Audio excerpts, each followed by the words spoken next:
Minister planning ने तो भाषण तो दे दी है और यहां पे अनफॉर्चुनेटली बड़ी लंबी चौड़ी बात की, पर फैक्ट्स पे जरा ब्रीविटी रखी, फैक्ट्स पे कमी रखी। सबसे पहली चीज ये जनाब स्पीकर कि इन्होंने कहा है कि फेडरल पीएसडीपी का और मंसूबे तोड़ दिए गए 18 से लेकर 22 तशरीफ रखें। आपके लीडर ऑपोजिशन बोल रहे हैं, आप सामने से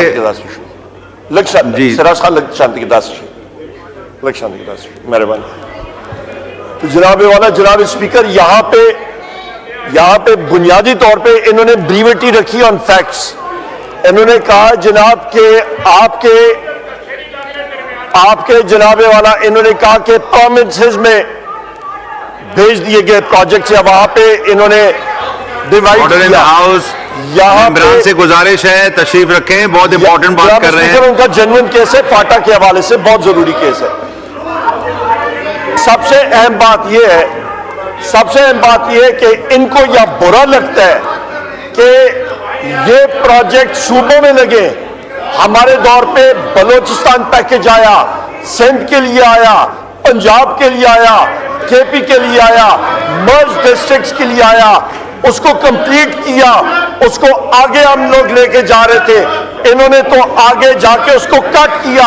इन्होंने मुतवातर ये लोग ये प्रोजेक्ट्स कट कर रहे हैं जनाब स्पीकर। तो लिहाजा इसका आंसर दे, बजाय सूबों को उनका हक दे। ठीक है, ये तो मजीद कट कर रहे हैं। बहुत शुक्रिया। सवाल आ गया। ये अपनी सीटों पे तशरीफ रखें जनाब। ऑनरेबल मेंबर से गुजारिश है, सीटों पे। बड़ा इंपॉर्टेंट क्वेश्चन आवर चल रहा है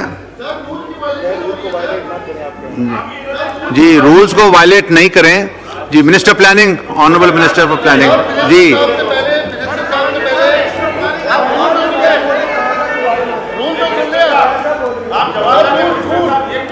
तशरीफ रखें जनाब। आप रूल नंबर 30 पढ़ें।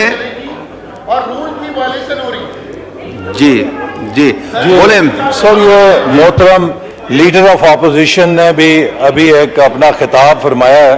मैं भाषण तो नहीं कहूँगा, मैं खिताब ही कहूँगा। मेरी वोकैबुलरी ज़रा फ़र्क है। गुजारिश ये है कि इनको कौन बताए कि 2018 में जब हमने हुकूमत छोड़ी है तो पाकिस्तान का तरक्याती बजट 1000 अरब पे छोड़कर गए थे। आज 6 साल के बाद पाकिस्तान का तरक्याती बजट 1100 अरब के ऊपर खड़ा है। 2013 में जब हमारी हुकूमत आई थी तो तरक्याती बजट का हुजम 340 अरब था और हमने 5 सालों में अल्लाह के फजल से उसे 1000 अरब के ऊपर पहुंचाया। इसीलिए पूरे मुल्क के अंदर उन 5 सालों में तकरीबन 3200 अरब के रिकॉर्ड तरक्याती मंसूबे मुकम्मल हुए। तवानाई के मंसूबे लगे, मोटरवेज बनी, यूनिवर्सिटीज बनी, बलूचिस्तान के अंदर शाहराहों का जाल बिछा। इनके 4 सालों में जो मईशत का बेड़ा गर्क हुआ उसका नतीजा यह निकला कि डेवलपमेंट बजट श्रिंक होना शुरू हो गया और 1000 अरब से घट के तकरीबन 700 अरब के ऊपर आ गया और अब मुश्किल से रेंगता 1100 अरब के ऊपर पहुंचा है। अगर पाकिस्तान की तरक्की की तबाही की कोई हुकूमत जिम्मेदार है तो वही लोग जो उसको तबाह करके गए यहां पे खड़े होकर हमें इल्जाम देते हैं, किसी और को इल्जाम दें तो इसके ऊपर तो यही कहा जा सकता है चोर मचाए शोर, और क्या कह सकते हैं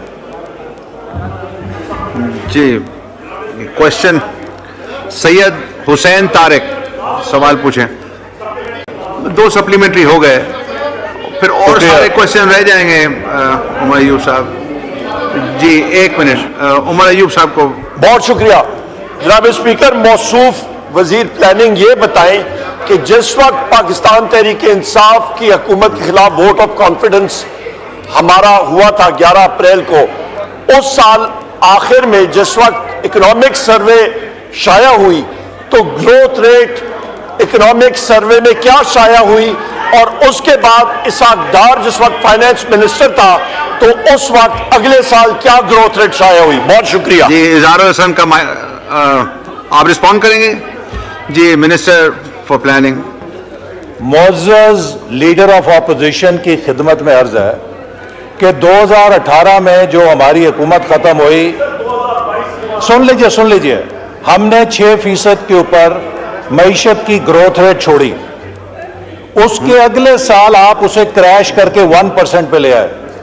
उससे अगले साल नेगेटिव 0। सुन लीजिए, सुन लेना आप। एहसान इकबाल साहब, सर एक मिनट, इधर एड्रेस चेयर को करें ना। जी सर, कि आप कब उलझ जाएंगे आप इसमें, प्लीज। मैंने देखिए सर, मैं इनकी बात बड़े तहम्मुल से सुनता हूं। अब इनका फर्ज है कि जवाब भी तहम्मुल से और बर्दाश्त से सुने। जब हमने हुकूमत छोड़ी तो 6% से ऊपर जीडीपी की ग्रोथ रेट जा रही थी। पाकिस्तान का शुमार 5 फास्टेस्ट इमर्जिंग इकोनॉमीज के अंदर हो रहा था, चाहे वो फोर्ब्स मैगजीन था, चाहे वो फाइनेंशियल टाइम्स था, चाहे वो इकोनॉमिस्ट था। दुनिया का हर बैनुल अक़वामी जरीदा पाकिस्तान की तरक्की के ऊपर इदारिया लिख रहा था। CPEC पाकिस्तान की पहचान बन चुका था। 2018 में इन्होंने आकर जो यू टर्न लिया उन पॉलिसीज पे, उसका पहला निशाना यह हुआ कि ग्रोथ रेट 6% से गिर के 1% पे आई। उसके बाद दूसरा निशाना यह बना कि -0 पे चली गई। और फिर जब आखिरी ये चौथे साल में आए, इनको यह ख्याल आया कि हमने इलेक्शन में जाना है, तो सर इन्होंने ग्रोथ लेने के लिए पाकिस्तान के इंपोर्ट के दरवाजे खोल के 80 अरब डॉलर की इंपोर्ट की, जिससे 50 अरब डॉलर का तिजारती खसारा हुआ। उस कंजम्पशन के साथ इन्होंने 6% की ग्रोथ तो पोस्ट कर दी, लेकिन पाकिस्तान के ज़र मुबादला के ज़खायर उस खसारे से ये उड़ा गए, तबाह कर दिए, खाली कर दिए खजाने। उसका नतीजा ये हुआ कि रुपया 120-25 से लुढ़कता लुढ़कता 300 के ऊपर आया और अब आके 285 पे थोड़ा स्टेबल हुआ है। तो इन्होंने 6% ग्रोथ लेने के लिए, जो पाकिस्तान के लिए अपनी आखिरी साल में 80 अरब डॉलर की तारीख की हाईएस्ट इंपोर्ट की, जिसमें लग्जरी गाड़ियों के परमिट जारी किए गए, जिसमें फिक्सचर्स, बाथरूमों का सामान और घर के टाइलें और जो सामान तय्युश है उसका खुला परमिट बांट दिया कि कंजम्पशन बेस्ड ग्रोथ लेकर आए। उस कंजम्पशन बेस्ड ग्रोथ ने पाकिस्तान की करेंसी को तबाह कर दिया, हमारे ज़र मुबादला के ज़खायर को तबाह कर दिया, और आज तक हम उसके असरात से निकल नहीं पा रहे हैं। तो इसलिए मैं कहता हूं कि जिन्होंने CPEC को तबाह किया, मईशत को तबाह किया, वो किस अल्फाज के साथ यहां पे खड़े होकर किसी को इल्जाम दे सकते हैं? हमने मेहनत के साथ मईशत बनाई। एक चोट लगती है हड्डी पर, एक चोट के साथ हड्डी फ्रैक्चर होती है, कई महीने उस पर प्लस्तर बांध के रखना पड़ता है। आज पाकिस्तान की मईशत पे जो प्लस्तर चढ़ा हुआ है, उस ज़र्ब के जिम्मेदार ये लोग हैं जो पाकिस्तान की मईशत को तबाह करके गए हैं। जी, इज़हारुल हसन साहब। हो गया आज तो बोले सर, किधर भूल गया? हाँ, तो हो गया। स्पीकर साहब, इज़हारुल हसन साहब, प्लीज बी ब्रीफ। स्पीकर साहब, जब क्वेश्चन आपकी बात रिकॉर्ड पे आ गई, उमर अयूब साहब, आप इतने सीनियर पार्लियामेंटेरियन हैं, आपकी रिकॉर्ड पे बात आ गई। जी स्पीकर साहब, जब क्वेश्चन स्टेट